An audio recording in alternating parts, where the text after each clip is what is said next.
the very beginning. My name is Erin Montgomery, and today I'm going to show you how to perform trach care. So the first thing I'm going to do is I'm going to verify the order. I'm going to knock on the patient's door, identify myself and them using 2 patient identifiers, check their allergies.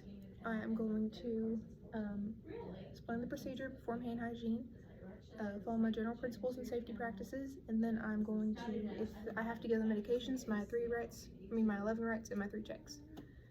So, first I am going to come in. I'm going to raise their head up after I put on my gloves and hand hygiene. I'm going to apply a chuck. I raise their head up to a semi-fallish position because they are conscious. If they were unconscious, I would lie them into a lateral position facing towards me. I already put on my facial before I came in. So I already did my pain assessment. There are no pain. Their respiratory status was good. Yeah. So first I am going to, like I said, I already have my gloves on. I'm going to remove this. And I'm going to stabilize the faceplate and remove the old linen. And then I'm going to throw this away. So then I'm going to remove my gloves. And I'm going to go ahead and open up my cannula and my kit. I'll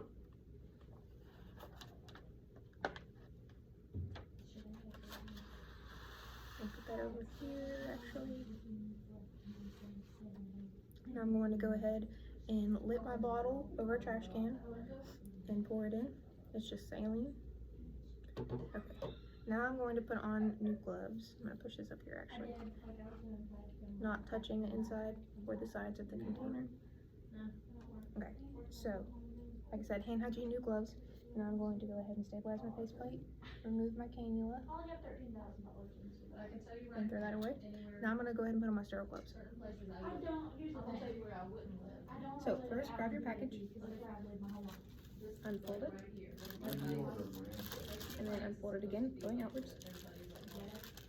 Okay, so first, go from the sides towards the top flap, and go outwards. Okay, and if you would have to, you can move the other stuff away, or you can get a bigger space. So then you're going to get the bottom flaps and go outwards. Go ahead and push it to the right a little bit. Yeah. Now get the middle flaps, go underneath them, and pull outwards, making sure to never go over the gloves themselves. Okay. And then you can pull outwards, and then while you're holding it, push your fingers up so that it doesn't go back on top of the gloves. So now take your non-dominant hand and grab the dominant glove, pinching the cuff, and then step back, keeping your hands above your waist. Slide your hand in, making sure to never touch the outside of the glove. You can only touch the cuff. Perfect. So now get the dominant hand and slide your hand underneath the cuff. And then step back, keep your hand like that, and put the other hand in. Again, making sure to never touch the outside of the glove with your hand. For this, you would remove any jewelry. And then if the glove rolled, you would restart. So now you can fix your cuffs. And if you have to, fix the fingers, because you can touch sterile to sterile. Okay. Go ahead and push that one on the side down. And we're good. Thank you.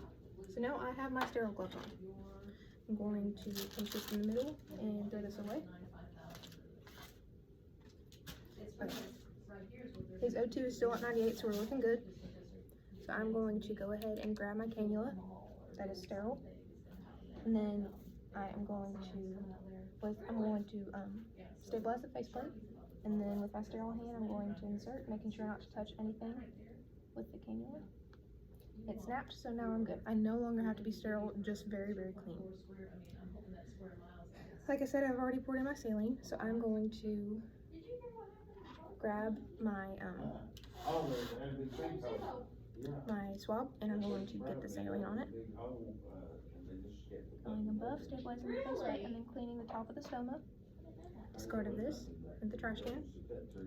Without going over, I'm going to clean again on the bottom. If my hand goes over top of the field, even though it's not sterile, I will restart to keep it as clean as possible. Now I'm going to get my gauze and dab dry.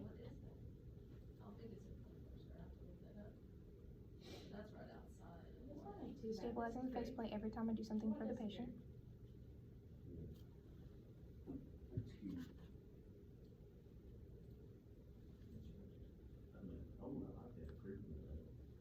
Okay. So now I'm going to get this. Make sure not to touch anything with it. And stabilizing the faceplate, I'm just going to slide it under.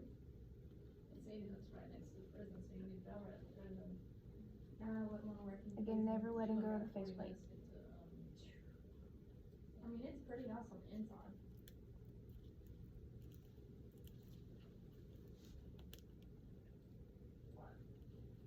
I'm also making sure not to touch the cannula with my fingers to keep it as clean as possible.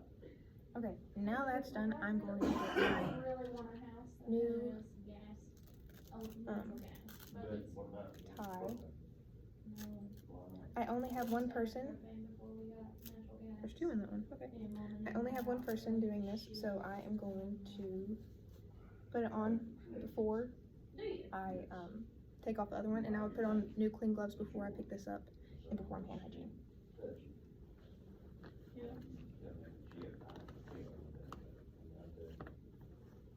The patient's oxygen level has been steady this whole time. He hasn't had a need for extra oxygen.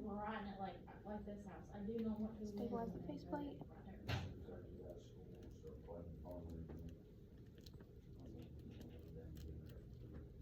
Oh, right. That's what my mom and dad want. I want one of them too. That's what I plan on putting in my next build, right on the jump. Like, that's gonna be part of it, just so that I don't have to worry about being dependent on any of them. My brother's got, had some. Yeah, about the middle, like, I don't know if they're able to. Because it's attached to your. And then if I had to, I can readjust so that it's a little tighter. I'm going to put 2 fingers under the dressing, the tie, to make sure that it's comfortable for the patient and that it can still move around. It isn't going to hurt him. Now I'm going to remove the other one, holding the faceplate. If it'll come off of it.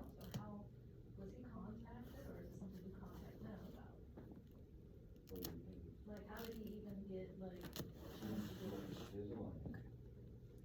So, now that that's done, I'm going to throw this away. I am going to put his oxygen back on.